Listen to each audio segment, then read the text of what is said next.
Killer drone, fighter jet. Pakistan को हथियारों से पाट रहे तुर्की के खलीफा एर्दोगान, भारत यूं ले सकता है बदला, समझें। Turkey Pakistan defence cooperation. तुर्की पाकिस्तान को बायरेक्टार TB2 ड्रोन, युद्धपोत और फाइटर जेट से लैस कर रहा है। तुर्की के राष्ट्रपति एर्दोगान खुद को इस्लामिक दुनिया का नेता बनाना चाहते हैं और इसी वजह से वह मुस्लिम देशों को जमकर हथियार बांट रहे हैं। विशेषज्ञों ने भारत को इससे सतर्क रहने की सलाह दी है। पाकिस्तान और तुर्की के बीच बढ़ते सैन्य संबंध भारत के लिए संकट का सबब बनते जा रहे हैं। 21वीं सदी में भारत को पाकिस्तान और चीन का तो खतरा है ही, तुर्की भी एक बड़ी चुनौती बन रहा है।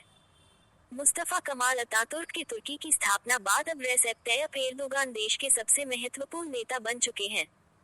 विशेषज्ञों का कहना है कि एर्दोगान तानाशाही को बढ़ावा दे रहे हैं और दुनिया भर में राजनीतिक इस्लाम को बढ़ावा देने में जुट गए हैं। एर्दोगान खुद को इस्लामिक देशों का खलीफा बनाना चाहते हैं। तुर्की अपने इस वैचारिक लक्ष्य को हासिल करने के लिए अपने हथियारों के उद्योग को इस्तेमाल कर रहे हैं।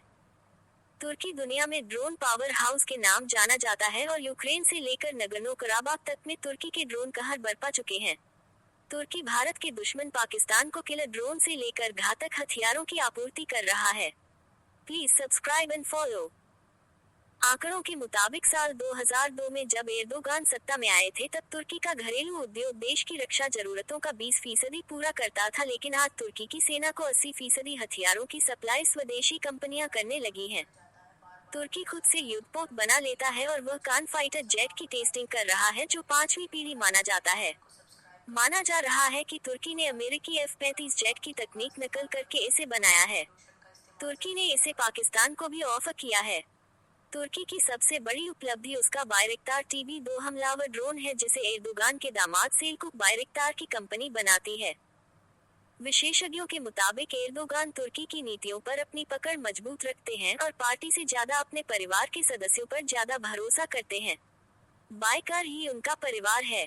तुर्की ने अलकायदा से लेकर अजरबैजान पाकिस्तान तक को हथियारों की सप्लाई की है। अजरबैजान की सेना ने तुर्की के ड्रोन की मदद से आर्मेनिया की सेना को हराकर नगर्नो कराबाख पर कब्जा किया था। अब तुर्की की नजर अफ्रीका पर है, जहां वह नए सैन्य बनाने की फिराक में है। अफ्रीका में तुर्की के ड्रोन तबाही मचा रहे हैं। कई विश्लेषकों का कहना है कि इस्लामिक उग्रवादियों को बढ़ावा देने के लिए 20वीं सदी में जो सऊदी अरब ने किया, अब वही 21वीं सदी में तुर्की कर रहा है। सऊदी ने ये पैसा देकर किया था, वही तुर्की इसे हथियारों का निर्यात करके कर रहा है।